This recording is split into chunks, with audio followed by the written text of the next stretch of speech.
Assalamualaikum warahmatullahi wabarakatuh. Di sini kami akan melakukan penyuluhan relaksasi otot progresif terhadap kecemasan pada penderita kanker yang beranggotakan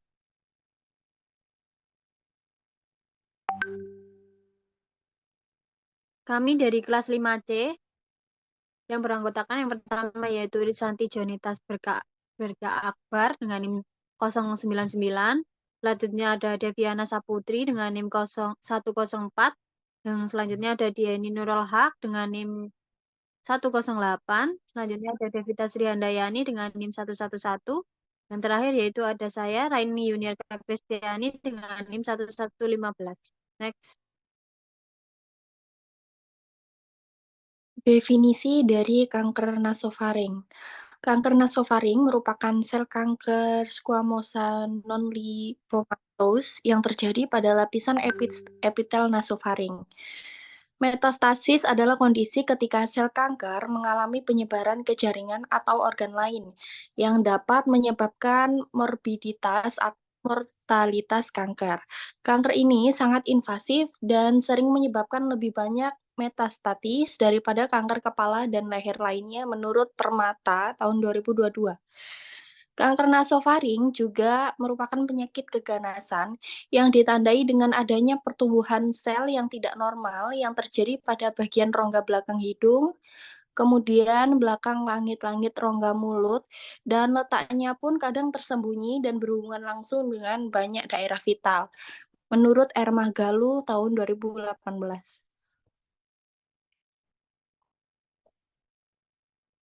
Next.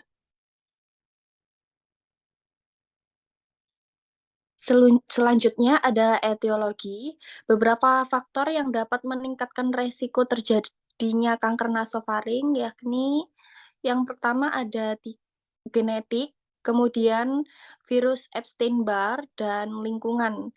Berdasarkan penelitian dari Cina Selatan, terdapat ras yang diteliti sangat kuat faktor genetiknya jika dikaitkan dengan kerentanan genetik terhadap kanker nasofaring. Terus ada virus Epstein-Barr. Lesi premaligna kanker nasofaring menunjukkan peningkatan kadar Epstein-Barr virus, menunjukkan bahwa infeksi Epstein-Barr virus dapat mempengaruhi tahap awal dari tumor genesis pada kanker nasofaring. Nah, yang ketiga ada lingkungan. Konsumsi ikan asin yang tinggi di Tiongkok Selatan merupakan faktor lingkungan yang penting sebagai pencetus terjadinya kanker nasofaring. Faktor-faktor etiologi lingkungan yang berpotensi yakni dikaitkan dengan kejadian kanker nasofaring seperti konsumsi alkohol, paparan debu, formaldehida, rokok menurut Rita Anita tahun 2020.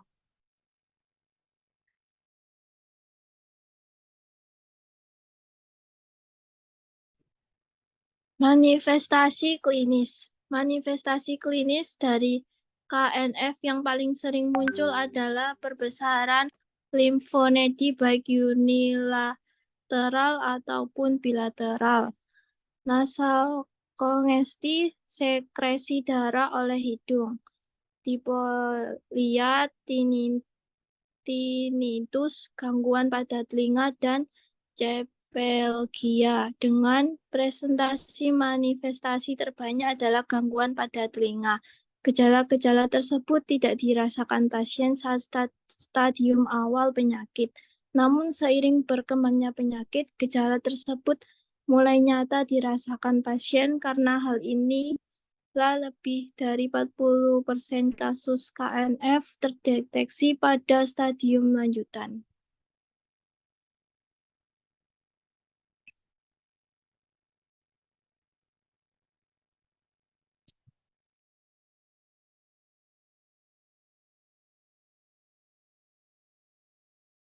Selanjutnya yaitu ada komplikasi. Komplikasi neurologis terjadi akibat massa tumor keluar lewat celah tempat keluar saraf kranial perifer atau yang biasa disebut dengan neural foramina atau lewat celah lain di basis krani.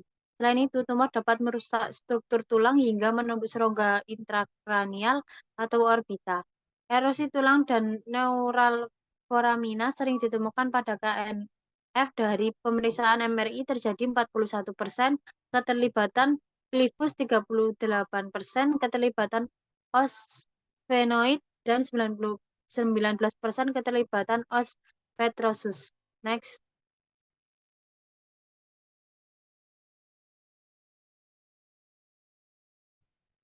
Patofisiologi. Karsinoma nasofaring merupakan munculnya keganasan berupa tumor yang berasal dari sel-sel epitel yang menutupi permukaan nasofaring. Tumbuhnya tumor akan dimulai pada salah satu dinding nasofaring yang kemudian akan menginfiltrasi kelenjar dan jaringan sekitarnya. Lokasi yang paling sering menjadi awal terbentuknya karsinoma nasofaring adalah pada fossa rose muller.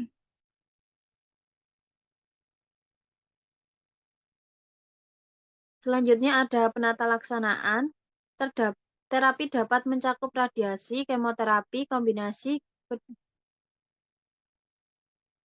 keduanya, dan didukung dengan terapi simptomatik sesuai dengan gejala. Koordinasi antara bagian THT, onkologi radiasi, dan onkologi medik merupakan hal penting yang harus dikerjakan sejak awal. Sebelum dilakukan terapi radiasi dan kemoterapi, dilakukan persiapan pemeriksaan gigi, mata, dan neurologi. Penderita dengan status performa kurang baik atau penderita dengan status performanya menurun selama pengobatan, sebaiknya disarankan rawat inap agar dapat dilakukan monitor ketat untuk mencegah timbulnya efek samping yang berat. Next.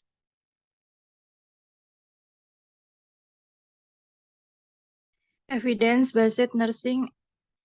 Judul pengaruh relaksasi otot progresif terhadap kecemasan pada penderita kanker. Referensi Rosa Dia Ayu Saputri 2021. Peneliti 1 Rosa Dia Ayu Saputri, 2 Setiawan, 3 Dian Nurwulandingrum. Metode penelitian ini dilakukan di RSUD Dr. Muwardi Sukarakarta pada periode bulan Juli 2021. Penelitian ini menggunakan metode penelitian kuantitatif dengan menggunakan desain kuasi eksperimental, pretest, post-test, non-equivalent, one group design. Pengambilan sampel dan penelitian ini menggunakan consecutive sampling dengan rumus Sovlin dan didapat jumlah sampel 43 responden. Next.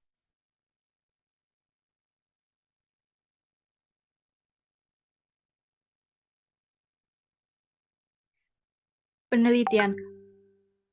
Menurut pendapat peneliti, kecemasan lebih sering terjadi pada perempuan dibandingkan dengan laki-laki karena perempuan lebih terbawa perasaan dibandingkan dengan laki-laki, di mana pada perempuan lebih memikirkan perubahan yang dialaminya saat menderita penyakit kanker yang tidak dapat menjalankan fungsinya sebagai perempuan secara maksimal sehingga menyebabkan tekanan psikologis yang memicu terjadinya kecemasan. Usia di atas 40 tahun rentang terkena penyakit kanker. Karena usia ini kemungkinan terjadi penurunan fungsi sel dan jaringan dalam tubuh dan sulit untuk diperbaiki sehingga akan terjadi kerusakan sel di dalam tubuh serta rentan terjangkit beberapa penyakit tertentu yang salah satunya adalah kanker. Penelitian ini menggunakan terapi relaksasi otot progresif untuk mengatasi kecemasan pada penderita kanker. Relaksasi otot progresif merupakan salah satu teknik sistematik untuk mencapai keadaan relaksasi yang dikembangkan oleh Emund Jacobson.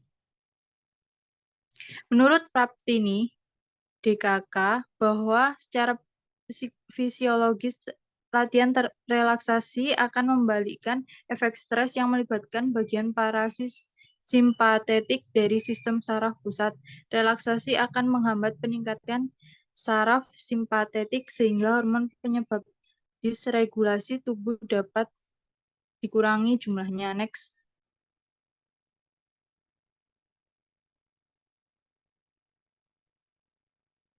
Intervensi relaksasi otot progresif dipilih untuk mengurangi kecemasan karena dapat menekan saraf-saraf simpatis di mana dapat menekan rasa tegang yang dialami oleh individu secara timbal balik sehingga timbul counter conditioning atau penghilangan.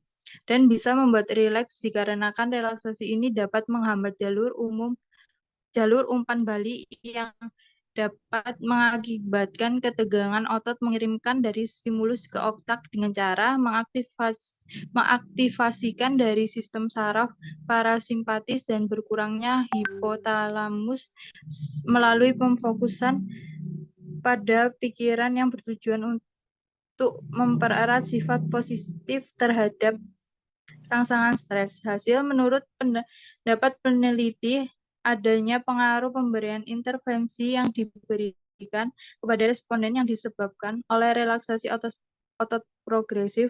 Kelebihan relaksasi otot progresif adalah respon emosi dan efek menenangkan yang ditimbulkan oleh relaksasi ini mengubah fisiologi dominan sistem simpatis dan respons stres menjadi dominan sistem parasimpatis, hipersekresi kortikosteroid dan kortisol pada keadaan stres diturunkan dan meningkatkan hormon parasimpatis secara neurotransmitter. Next. Selanjutnya yaitu ada teknik relaksasi otot progresif. Relaksasi otot progresif merupakan suatu cara dan teknik relaksasi yang mengkombinasikan latihan napas dalam dan serangkaian kontraksi dan relaksasi otot-otot yang sangat mudah dan praktis dikarenakan gerakannya yang mudah dan dapat dilakukan kapanpun dan dimanapun. Adapun tujuannya yang pertama yaitu menurunkan ketegangan otot, kecemasan, nyeri leher dan punggung, tekanan darah, prosesi jantung, laju ke metabolik. Selanjutnya yaitu meningkatkan rasa kebugaran konsentrasi. Dan yang terakhir yaitu mengurangi distripnia jantung dan kebutuhan oksigen. Selanjutnya ada manfaat dari teknik relaksasi otot progresif. Yang pertama yaitu mengurangi nyeri. Yang kedua yaitu mengurangi ketegangan otot. Dan yang ketiga yaitu menurunkan tekanan darah. Adapun kontraindikasi yaitu mengalami keterbatasan gerak, mengalami jalan perawatan tirah banding, dan indikasinya yaitu mengalami gangguan tidur atau insomnia. Selanjutnya yaitu mengalami stres, kecemasan, dan depresi.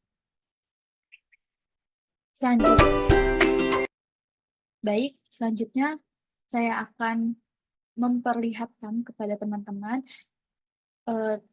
gerakan teknik relaksasi otot progresif.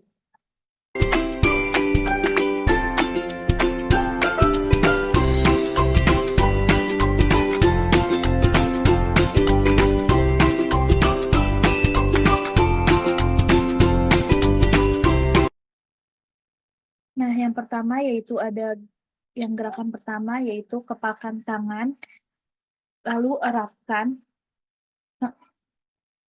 kepalkan tangan, gerakan lalu kendorkan, gerakan 10 hitungan.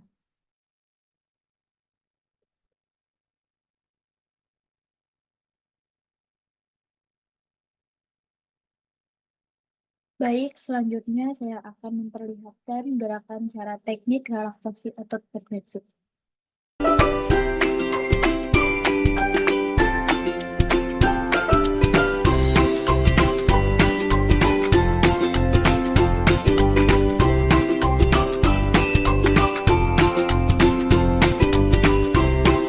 Gerakan pertama yaitu ada kepalkan tangan, erat lalu kendorkan, gerakan dengan 10 hitungan.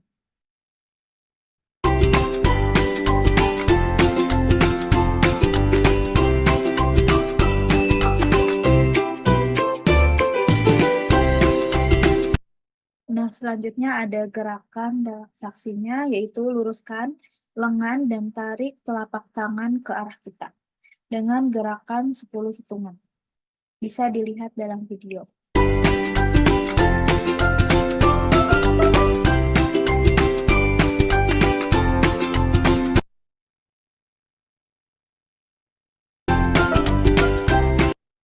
Selanjutnya, yang gerakan ketiga ada genggaman kedua tangan lalu diarahkan ke pundak dengan gerakan 10 hitungan.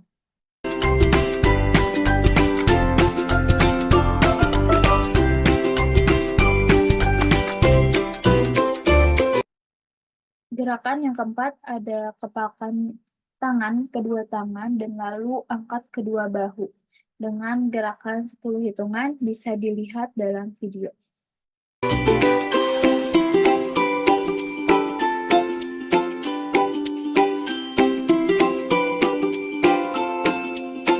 Selanjutnya yaitu gerakan yang kelima ada kerutkan dahi dan alis sampai otot terasa.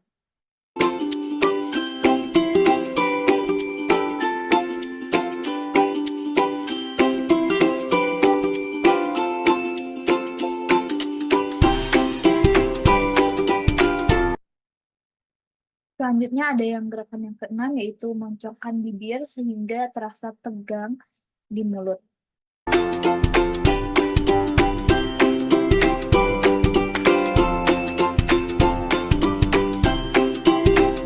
Gerakan yang ketujuh yaitu merelaksasikan otot leher kepala diletakkan di atas bantal.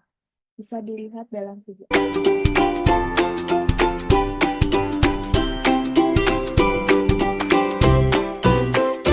Gerakan yang ke-8 yaitu tundukan kepala hingga menyentuh dagu dengan masing-masing gerakan dari gerakan satu tadi yang sampai sini dengan hitungan 10 detik.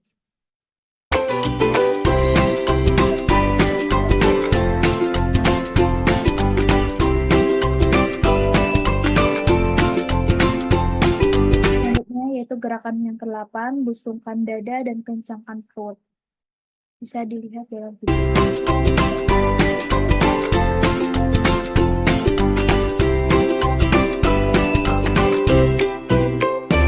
Gerakan yang ke-9 yaitu angkat dan luruskan kaki, rasakan tarikan yang di paha dan di betis seperti di video ini.